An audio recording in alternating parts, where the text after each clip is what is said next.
65 and older, regardless of your immigration status. Need help to apply?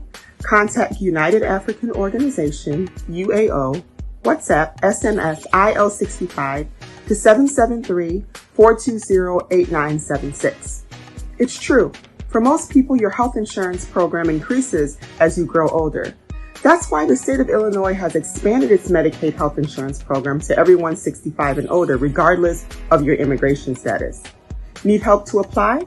Contact United African Organization, UAO, WhatsApp, SMS, IL65 to 773-420-8976.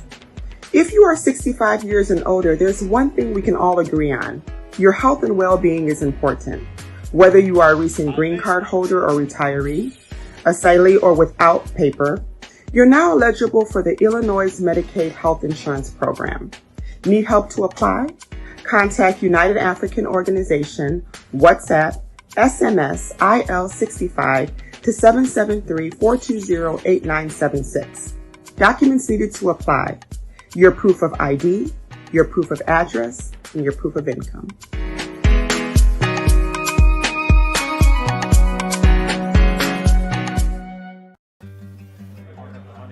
Just one more pic, JJ, please. Oh, Mama, really? Smile. It's not every day my eldest son graduates. I couldn't have done it without you. All without Auntie Jane's generous support. Here is to Auntie Jane's well-appreciated World Remit money transfers. World Remit Corporation is licensed as a money transmitter by the New York State Department of Financial Services, as a foreign transmittal agency by the Massachusetts Division of Banks, number FT1179663, and licensed by the Georgia Department of Banking and Finance, NMLS 1179663, Massachusetts Foreign Transmittal License, FT1179663. World Remit, a better way to send money. Download the app or visit worldremit.com.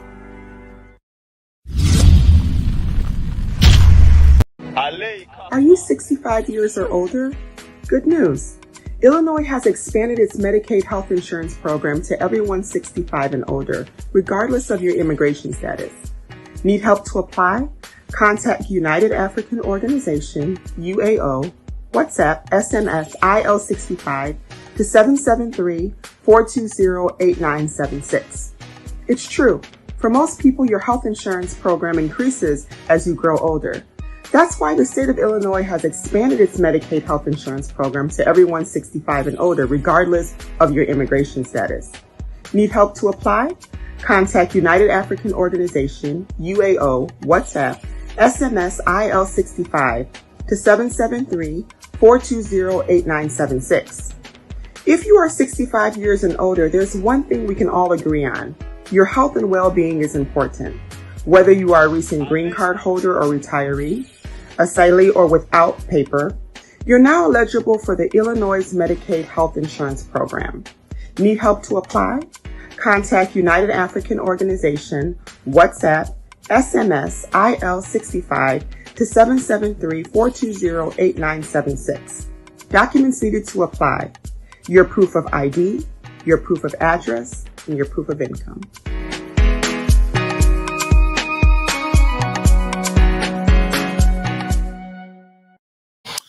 Hello, welcome to the Ghana Agenda. My name is Alfred Amuzu. Today is Saturday, the 6th of June, 2022. 43 years ago, our former President John Jerry Rawlings had what we refer to today as June 4th Revolution, which took place in 1979.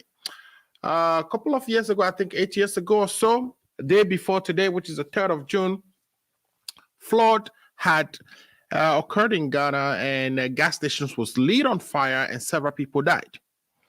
That is just recounting the history of our country and the significance of a day like today and the day before, which is the 3rd of June. But today, what we would be doing is to look at a payment that has been sanctioned by the Minister of Finance to pay for the National Cathedral, which was a promise made by the current president when he was running for office. He promised that when he becomes successful, when he wins the votes of the people of Ghana and is chosen to lead the country, that he would build in honor of God a national cathedral.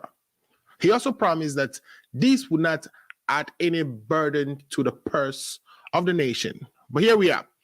A story has been seen, or a document has been leaked, which contains a payment that was made by the administration as seed money for the National Cathedral efforts. So we'll be talking about that. Also, we'll be talking about these floods that we keep seeing on an annual basis. What can be done to ensure that they do not become catastrophic or they don't become dangerous as they always are, that they don't kill people, they don't render people homeless? What can we do? This has been with us for years, over 60 years, where each year that it rains, we know June, July is the rainy season. Each year that it rains in Ghana, we experience perennial floods that displaces people. We know floods happen in all kinds of other countries or all other countries, but not with the frequency with which we see them happening in Ghana. So what can we do as a country? What can we do as a people in collaboration with our government to ensure that these doesn't continue to destroy lives and property year after year? Today, I'll be joined by my regular panelists. I already have one in the studio in the person of Apollon Gasto, or Lifetime Legacy. I'll also be joined by Kojo DC and Paul Disosu of the NDC. Paul Disosu is an executive of the NDC from the Massachusetts area. But Apollon Gasto also speaks for the NDC. Dr. Ato Kwamena, who is a medical doctor, would be joining us today, and he is neutral, NPP leaning. Also today, the NPP is hosting their delegate conference in Ohio, in the United States. We will see if we can get somebody from that venue to give us a live feed or commentary from what is happening there as the program goes on. So let me bring into the studio my brother, Lifetime Legacy, and so he can introduce himself and give his few words. We'll take a break, come back, and get into the program. If you haven't already done so, please share the link. Mr. Lifetime Legacy, good afternoon. Hello, my brother. Alfred. How are you today? I'm doing well. Thank you for having me. Good. Lifetime, are you using your cell phone or your computer? Yeah, I'm using my cell phone. For whatever reason, I'm unable to log in through my computer. I would have loved to use my computer, but I don't know why. Perfect. If you're using your cell phone, can you turn it in a landscape instead of portrait? Oh, okay. That usually gives you a better. Perfect. We'll take a quick break, and when we come back, Lifetime Legacy will introduce himself and we'll start the program. Please share the link. We'll be right back. Are you 65 years or older? Good news. Illinois has expanded its Medicaid health insurance program to everyone 65 and older, regardless of your immigration status. Need help to apply? Contact United African Organization, UAO, WhatsApp, SMS, IL65 to 773-420-8976. It's true. For most people, your health insurance program increases as you grow older.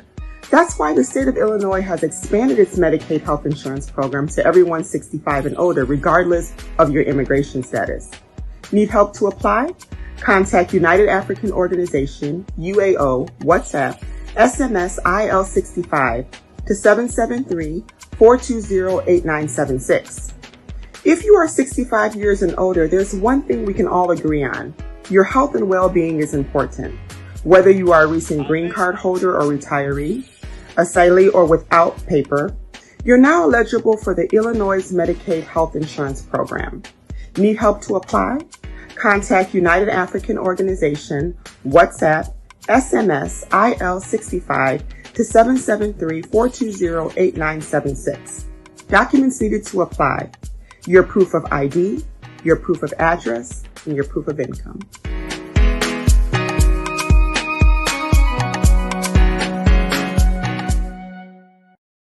All right, welcome back to the show. Again, my name is Alfred Muzu. This is the Ghana Agenda. If it's the first time you're watching, this is a political show that is taped right here from the Washington, D.C. metro areas studio of the ACO Radio. And I am happy to be joined here by a good friend of mine, Mr. Lifetime Legacy. Lifetime Legacy, I think I'm also getting some feedback from you, but you have the floor. Please reintroduce yourself. So for those who haven't seen you before or have not watched our program before, and also the topics we've tabled, one, we've seen over the week commentary from all over social media about the interception of a document that purports to sanction a payment of 25 million Ghana cedis as seed money for the building and construction of the National Cathedral. We are being watched by Mr. Samuel Awume, all the way from Connecticut. Thank you for watching us, Mr. Samuel. Please share the link so others can also join. So please give us your first few words about that and tell my viewers and listeners, who you are and what motivates you to join me every week and partake in these discussions. Thank you, Alfred. Thank you to our listeners and viewers all over the globe. My name is Apollo Negasto. That is what I'm known as. Former youth organizer for NDC Abekuma West constituency.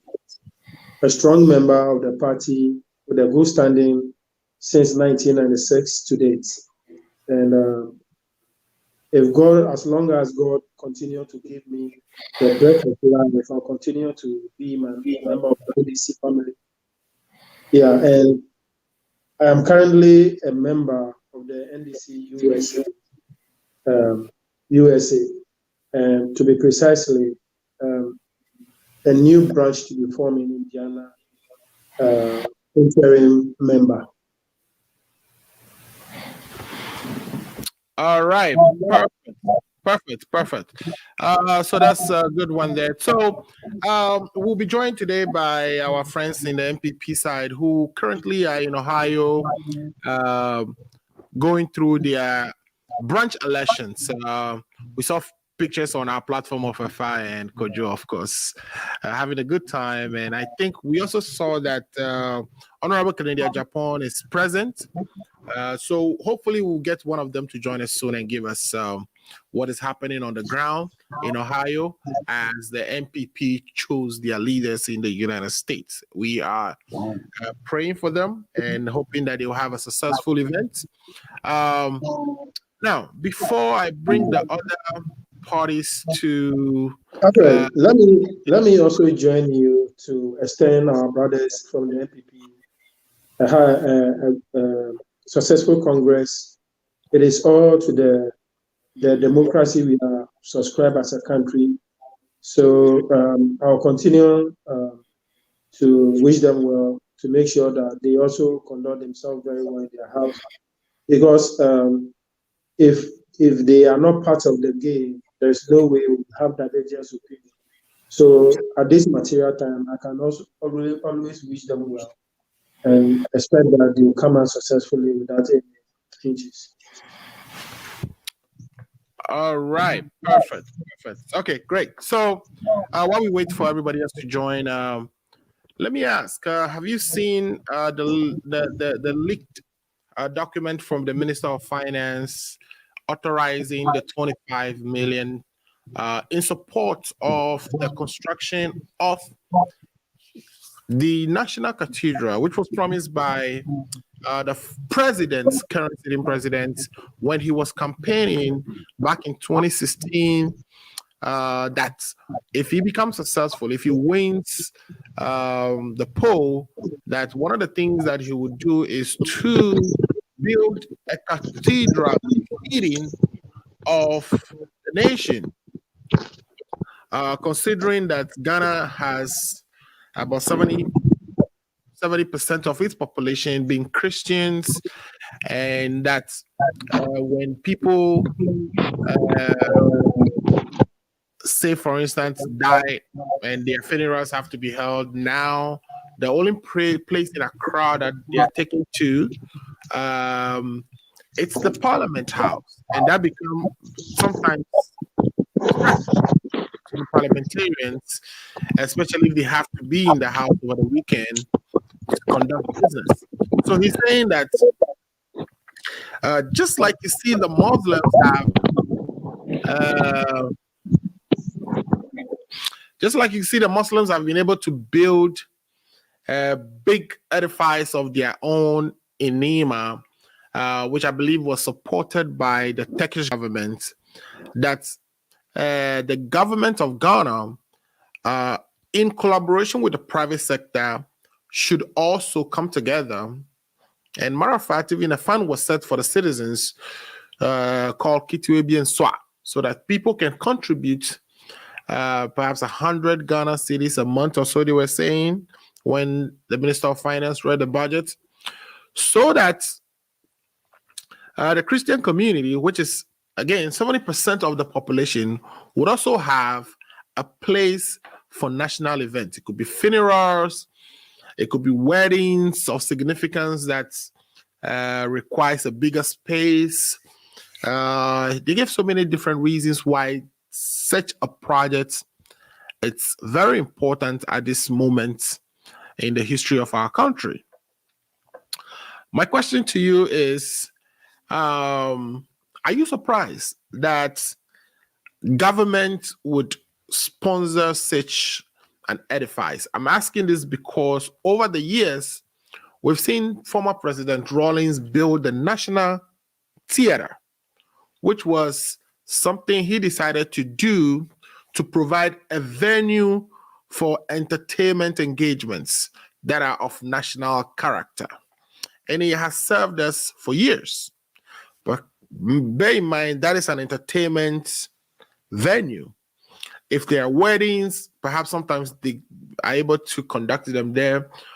But I've not seen funerals and things that are also conducted there. But what this current president is saying is that a country like ours, especially that everything is centralized, or we are centralized government, that the government should be able to help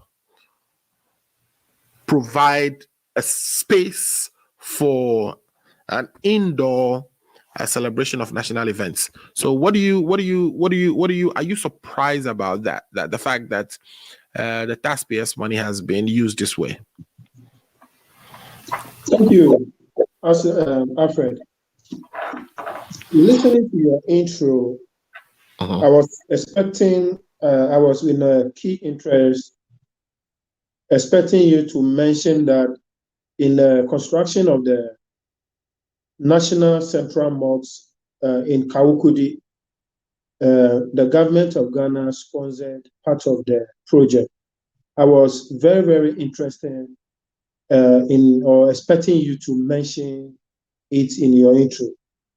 But having listened to you, you never mention anything of that sort, which clearly indicates that we are being biased as a country, or the president is being biased towards the Muslims, he's being selective, he's dividing the nation by this attitude. Alfred, why am I saying this? When you look at the Constitution of Ghana very clearly, right from independence to today, you realize that the first president of Ghana, all the way to the former president, J.J. Rawlings' time, the nation have positioned itself in a way that we are described as a secular state where every religion is respected.